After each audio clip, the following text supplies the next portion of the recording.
Welcome to H&H Infra YouTube channel. ಮನೆ ಕಟ್ಟಿ ನೀವು, ಸಾಥ್ ಕೊಡ್ತೀವಿ ನಾವು. ಇವತ್ತು ನಾವು ನಿಮಗೆ ತೋರಿಸೋದಕ್ಕೆ ಕೊಟ್ಟಿರೋದು ಒಂದು ಆನ್ ಗೋಯಿಂಗ್ ಪ್ರಾಜೆಕ್ಟ್. ಈ ಬಿಲ್ಡಿಂಗ್ ಅಲ್ಲಿ ಸ್ನೇಹಿತರೆ ಕಮರ್ಷಿಯಲ್ ಅಂಡ್ ರೆಸಿಡೆನ್ಷಿಯಲ್ ಎರಡೂ ಒಟ್ಟುಗೂಡೋ ರೀತಿಯಲ್ಲಿ ಪ್ಲಾನ್ ಮಾಡಿದ್ದೀವಿ. ಇದರ ಸೈಟ್ ಮೆಜರ್ಮೆಂಟ್ 40x45. ಬೇಸ್ಮೆಂಟ್ ಅಲ್ಲಿ ಪಾರ್ಕಿಂಗು ಮತ್ತೆ ಲಿಫ್ಟ್ಗೆ ಪ್ರಾವಿಷನ್ ಇದೆ. Ground and first commercial space, second floor ಅಲ್ಲಿ 2 ಮನೆ ಬರುತ್ತೆ. ಅದು ರೆಸಿಡೆನ್ಷಿಯಲ್ ರೆಂಟ್ ಪರ್ಪಸ್ಗೆ ಮಾತ್ರ. 2 ಮನೆಯಲ್ಲೂ 2 BHK ವಿತ್ ಅಟ್ಯಾಚ್ ಟಾಯ್ಲೆಟ್ ಮತ್ತೆ ಒಂದು ಕಾಮನ್ ಟಾಯ್ಲೆಟ್ ಇರುತ್ತೆ. ಒಂದು ಲಿವಿಂಗ್ ರೂಮು, ಪೂಜಾ ರೂಮು.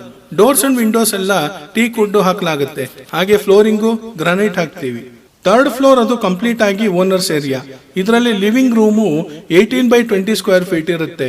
ಹಾಗೆ 2 2 ಬೆಡ್ರೂಮು ಅಂಡ್ 1 ಸ್ಟೋರ್ ರೂಮು, ಒಂದು ಪೂಜಾ ರೂಮು, ಒಂದು ಯುಟಿಲಿಟಿ, ಒಂದು ಕಾಮನ್ ಅಂಡ್ ಒಂದು ಅಟ್ಯಾಚ್ ಟಾಯ್ಲೆಟ್ ಇದೆ. ವುಡ್ ವರ್ಕ್ ಎಲ್ಲಾನು ಟೀಕ್ ವುಡ್ ಯೂಸ್ ಮಾಡಲಾಗುತ್ತೆ. ಹಾಗೆ ಫ್ಲೋರಿಂಗು ಮಾರ್ಬಲ್ ಮತ್ತೆ ಎಲ್ಲಾ ಮನೆಗೂ ಏಷ್ಯನ್ ರಾಯಲ್ ಪೇಂಟ್ಸ್ ಯೂಸ್ ಮಾಡ್ತೀವಿ ಮಿತ್ರರೇ. ಮನೆ ಕಟ್ಟೋ ಇಂಟ್ರೆಸ್ಟ್ ಇದ್ದಾಗ ಮನಸ್ಸು ಮಾಡೋದೊಂದೇ ಬಾಕಿ ಇರುತ್ತಲ್ವಾ. ಆದ್ರೆ ಪ್ಲಾನ್ ಅಂಡ್ ಪ್ರೋಗ್ರಾಮ್ ಎರಡು ಪರ್ಫೆಕ್ಟ್ ಆಗಿ ರೆಡಿ ಮಾಡ್ಕೊಂಡ್ರೆ ನೀಟ್ ಅಂಡ್ ಕ್ಲೀನ್ ಆಗಿ ಅಂದುಕೊಂಡಂತೆ ಕನ್ಸ್ಟ್ರಕ್ಷನ್ ಕಂಪ್ಲೀಟ್ ಆಗುತ್ತೆ. ಸ್ನೇಹಿತರೆ, ಮನೆ ಕಟ್ಟಬೇಕು ಅಂತ ಯೋಚನೆ ಬಂದ್ಮೇಲೆ ಮೊಟ್ಟ ಮೊದಲು ಮಾಡೋದು ಸುಮಾರು ಕಾಂಟ್ರಾಕ್ಟರ್ನ ಕಾಂಟ್ಯಾಕ್ಟ್ ಮಾಡಿ ವಿಚಾರ ತಿಳ್ಕೊಳ್ಳೋದಕ್ಕೆ ಪ್ರಯತ್ನ ಪಡ್ತೀವಿ.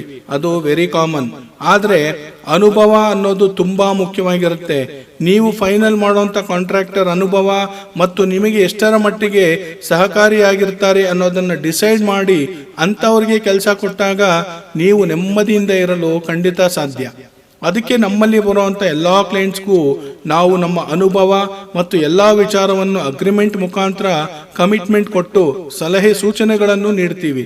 ಐಟಮ್ಸ್ ಗಳ ಪರ್ಚೇಸ್ ಹೇಗೆ ಮಾಡಬೇಕು, ಉತ್ತಮ ಕ್ವಾಲಿಟಿ ಐಟಮ್ಸ್ ಅಫೋರ್ಡಬಲ್ ಪ್ರೈಸ್ ಅಲ್ಲಿ ಎಲ್ಲಿ ಸಿಗುತ್ತೆ ಅನ್ನೋ ವಿಚಾರವನ್ನೆಲ್ಲ ಇನ್ ಡೀಟೇಲ್ ಆಗಿ ಹೇಳ್ತೀವಿ. ಸೊ ನೀವು ಡಿಸೈಡ್ ಮಾಡಿ ಮಿತ್ರರೇ, ಒಂದು ಮನೆ ಕಟ್ಟಬೇಕು ಅಂತ. ಅದಕ್ಕೆ ನಾವು ನಿಮ್ಮ ಪ್ಲಾನ್ಗೆ ಪ್ರಾಪರ್ ಆಗಿ ಬಜೆಟ್ ಅನ್ನ ಪ್ಲಾನ್ ಮಾಡಿ ಕೊಡ್ತೇವೆ. ಕಾಲ್ ಮಾಡಿ ನಮ್ಮೊಂದಿಗೆ ಚರ್ಚೆ ಮಾಡಿ. ಧನ್ಯವಾದಗಳು.